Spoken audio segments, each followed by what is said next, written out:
Another good morning here in Arizona. Super awesome. It's warm, but it's actually not as hot as other mornings. And the only thing is that the temperature is actually changing literally like 1 degree every 10 minutes. So we'll see where I end up by the time I get done with this run. But one more day, and when I come back, I want to talk to you guys about exponentially thinking. Exponential thinking is a way to look at things like life, business, school, education, whatever. Anyway, here we go. We're going to start again. One more day towards 365 days of running with no days off. I'll see you guys in a little while. Hey guys, I'm back.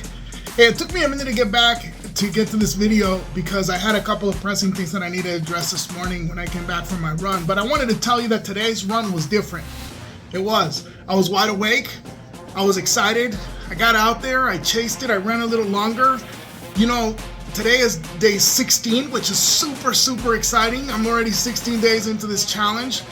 You know, it's not like my challenge is coming to an end anytime soon. I got over 300 days to go. But at the end of the day, here I am. I haven't skipped a day. We got to celebrate our wins, right? And you know, I want to talk to you guys a little bit about something. So I know I talk about the fact that I listen to Goggins when I run. I know I talk about the fact that I read all these different books, and I want to just put it out there. I'm nothing like Goggins. No, not even close. Are you kidding me? Look, man, I look at that guy and I think there's something absolutely inspiring about him. I only know one other person that has been tackling life that way, only in a different way. He's tackled his career that way, and you know, I'm not gonna sit here and talk about that person because it's somebody who probably some of the people that are watching this video knows, and I'm not so sure that he cares for me talking about it. But here's the thing: he's the only other person that I know that has worked 2 and 3 days without stop, that doesn't get any sleep, that it doesn't matter what's going on, right? He just does what needs to get done. And actually, I think he was the first person that I ever heard say, I stop when I'm done, not when I'm tired. He's been saying that since high school, by the way. So that's really the only other person that I could somewhat compare to God, right? Now, he has focused on educating himself. He has focused on his career and pushing himself.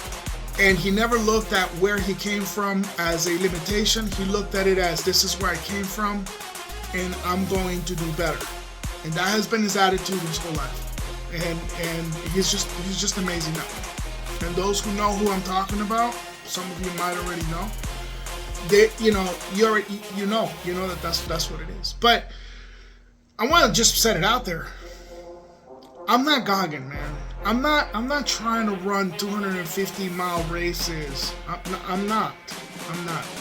I'm just trying to be a little better than I am. And I find it inspirational when I read his books or when I listen to his podcasts or blogs or interviews or whatever he does, because I used to have this attitude about just doing whatever it was that I wanted to do and not thinking about the limitations. Oh, I can't do that. People from my neighborhood don't get to do that. That's not for people like me. I never looked at it that way. I just set my mind to do something and I went after it and I did it. And I talked a little bit about this in another video where I mentioned that my life got complicated and that kind of mentality just kind of got, you know, covered up. It was almost like a dark cloak was thrown over that part of my brain. And I got caught up on the everyday life and the challenges. And it wasn't until, you know, sometime around 2020 that I started to gravitate back to the person who I used to be. Unfortunately, as I started to see my path coming back to this person that I used to be, I suffered the loss of my mom. And that put a kind of like a barrier. There was something psychological inside of my mind that it just kind of like, I got stuck. It was a really impacting experience for me to lose my mom. She was just such an amazing person, and I was so close to her. It was devastating. I honestly don't think I behaved like myself for a good 2 years after she passed. I think I wasn't even, I don't know, there was something missing inside of me. And there still is. Let me tell you that there still is. I still struggle with that, but that's not the point of this video. So let's get back to it. Here's the thing. So I want to introduce you guys to this idea of looking at time exponentially. And I want you to understand the value of time. A lot of times we neglect time or the value there of it. So here's the thing. Don't kid yourself. $250,000 a year, sure, that's a lot.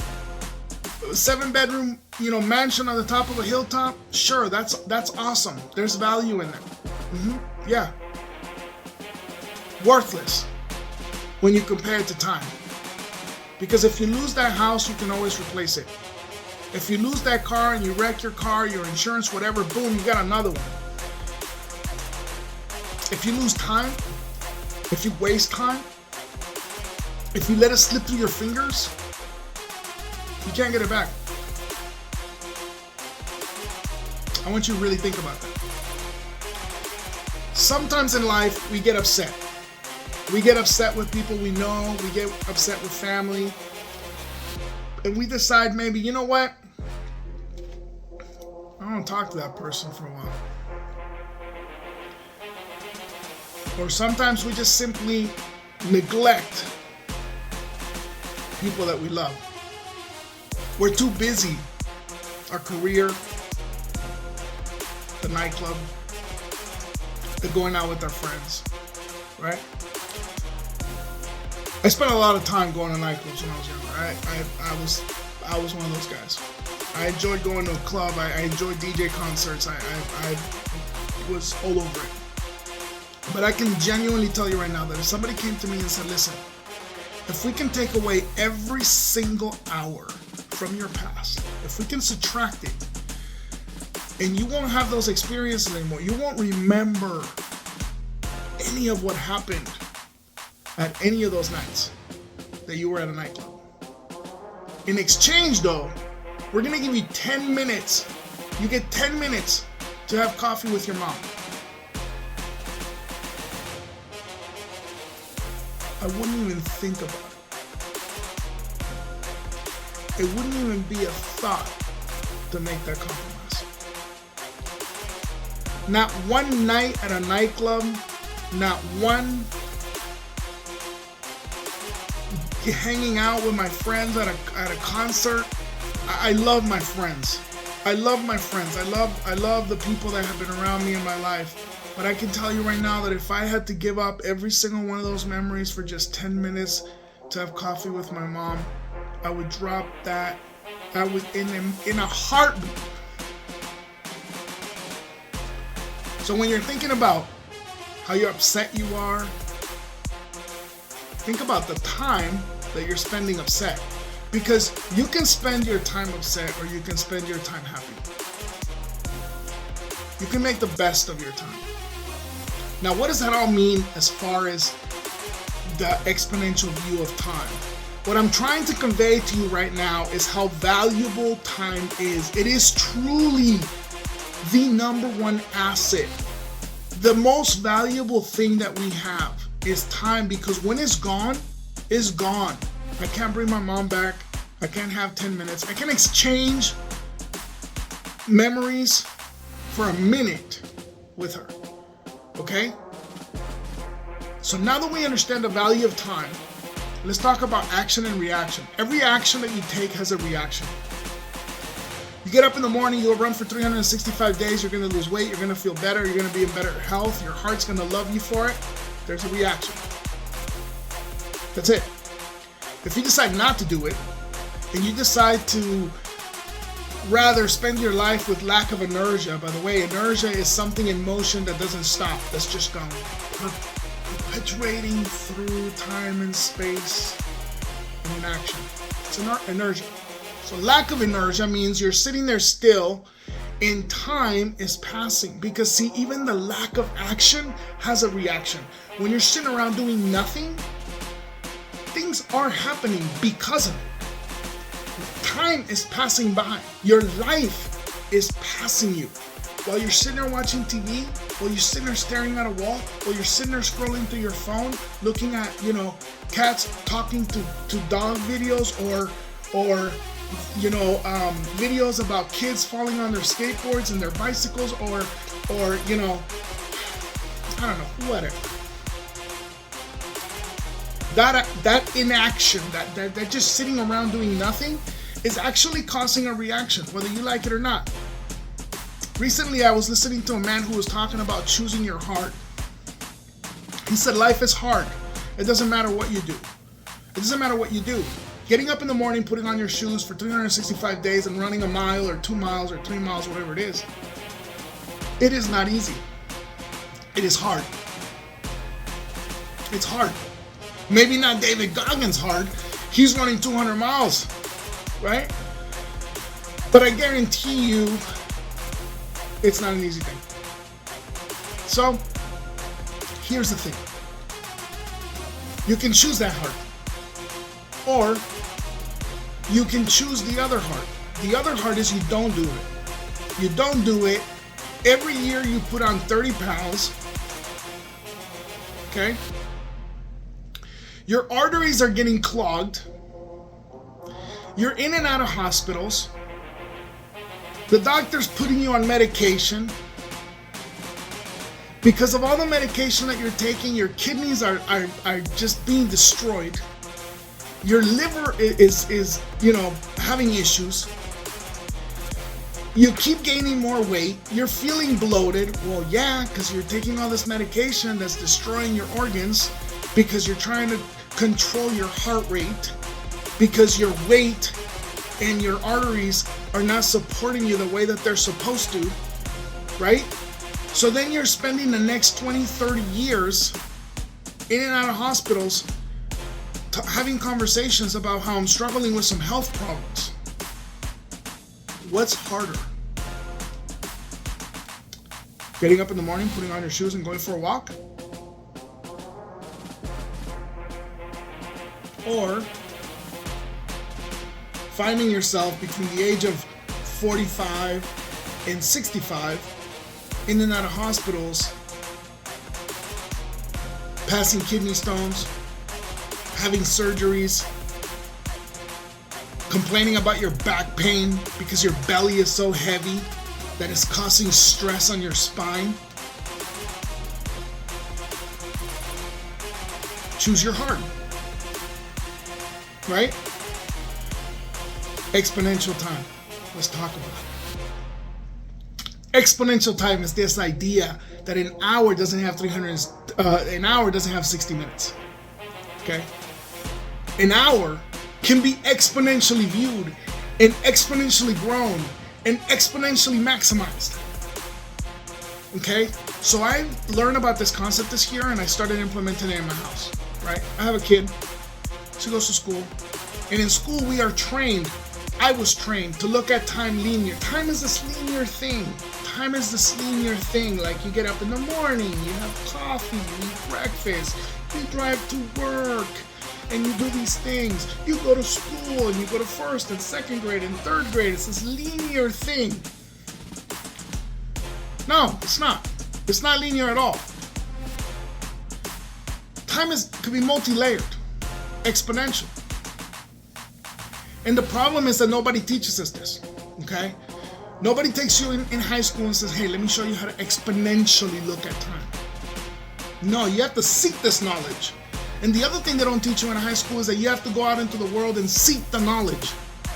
What they tell you is that you have to learn about, I don't know, the Paleo Indians and what, I don't know, some guy discovered America, even though there were already Americans here. I'm just saying, there was people already here. I'm not sure how you could say that he discovered it, but at the end of the day, that's what they taught us, right? That's what it must be true. If that's what it is, I mean, it's just like anything that you read on Google, it must be true.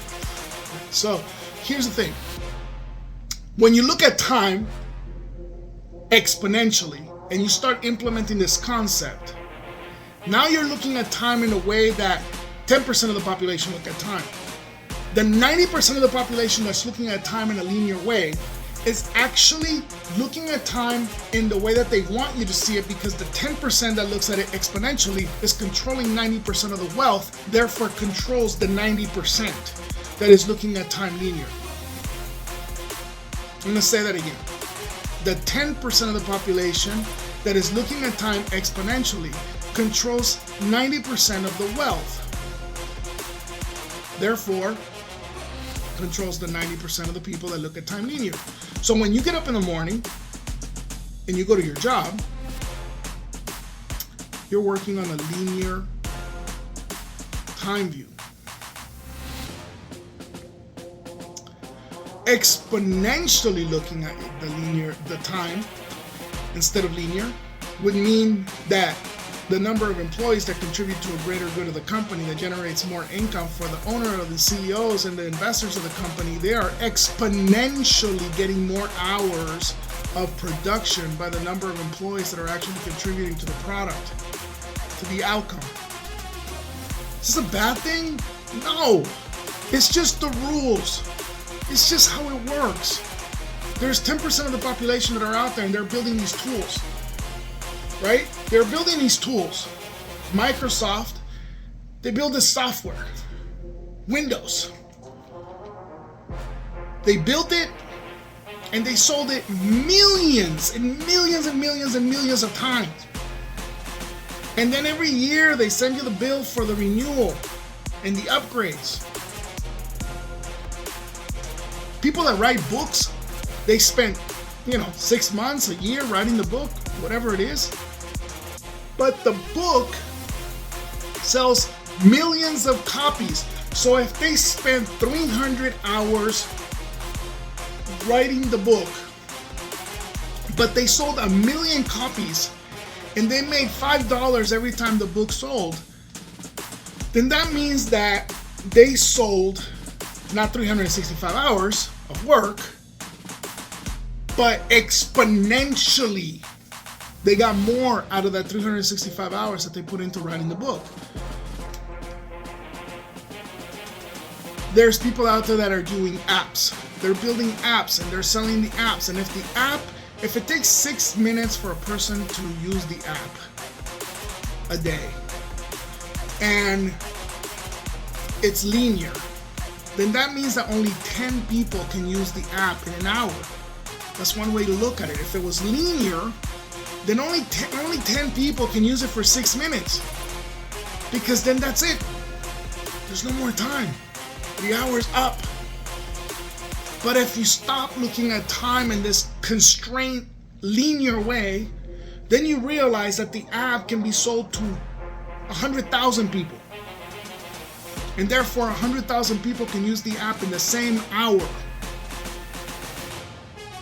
And therefore you're getting 100,000 times, right, activity in your app. So when you're creating these things, there's, Brenson talks about funnels and affiliate marketing. There's so many different things out there. There's a million different things. And a lot of this knowledge is not, it's something that you kind of have to find. You kind of have to find a thing that you like. And look, I'm going to tell you right now, man, I'm not a genius. I told you earlier, I'm not David Goggin. I'm not a Richard Branson. I'm just some guy. I'm just a guy who's trying to figure things out and who wants to share these tools with his kid so that his kid can just be a little better. I want to take you through this idea. Check this out. So if you're a parent out there, you're going to love this. Think about you in high school. When you were in high school, all you were thinking about was the 4 years of high school and finishing school at 3 o'clock so that you can play football for an hour after school at football practice, and then you go home and then you do your homework and then you go play with your friends and ride your bikes and do whatever it is. If you're Generation X, you went outside. If you're a millennial, you play video games and you were a gamer, whatever, right? Whatever it is. You looked at time linear. If you looked at time exponentially, and while you were in high school, you decided, I'm out of high school, it's 4 o'clock, I'm done with football practice, or 5 o'clock, I'm gonna go and I'm gonna spend the next 2.5 hours learning, getting a certification in coding. I'm gonna go learn some coding language. and you got a certification for a coding language per year. That means that when you graduated high school, you would have had a certification for 4 coding languages out there.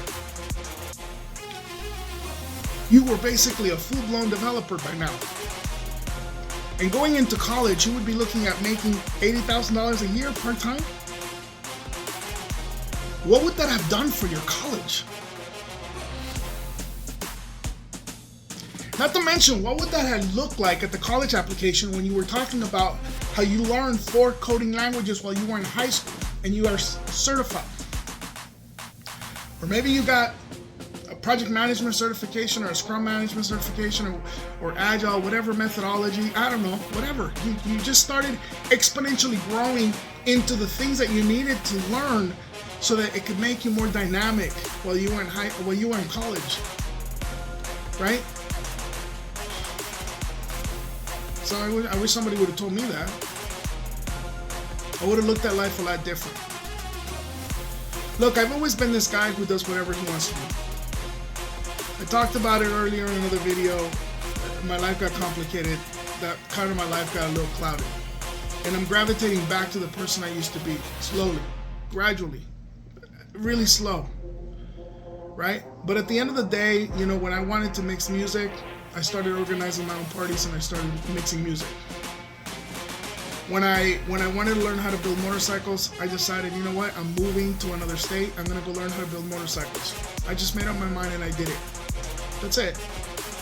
So I'm sharing this with you because if you stop looking at time linear and you understand the value of time and how every action has a reaction and how you're hard, it's gonna be hard no matter what. You're just gonna dictate how hard is it gonna be and what's harder, right? Some people say it's hard to quit smoking.